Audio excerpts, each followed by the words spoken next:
L'Afrique pourra-t-elle gérer les questions de sécurité après le départ des Français? Ce ne sont pas seulement les militaires français qui quittent les pays du Sahel, mais aussi la MINUSMA qui quitte le Mali. Le gouvernement malien a fait appel au groupe russe Wagner pour l'aider à faire face à la crise sécuritaire croissante dans le pays, rappelle Tony Schaffer.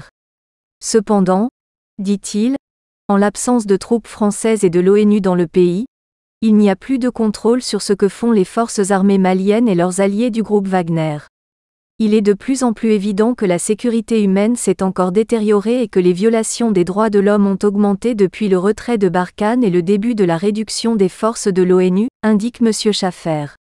Selon lui, le rôle principal de Wagner dans le pays n'est pas d'améliorer la sécurité de la population mais de soutenir le régime militaire malien. En d'autres termes, il est principalement là pour renforcer la sécurité du régime, et non pour améliorer la sécurité humaine de la population.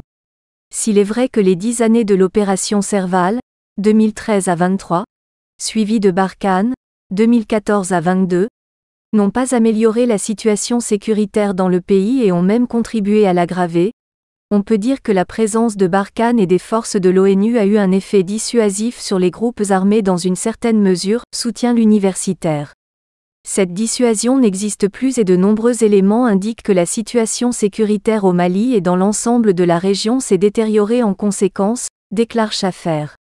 Tony Schaffer estime qu'avec le départ des forces françaises et de l'ONU, le conflit entre l'armée malienne et les rebelles pourrait aggraver l'insurrection islamiste dans le pays, où des groupes liés à Al-Qaïda et à l'État islamique contrôlent de vastes zones.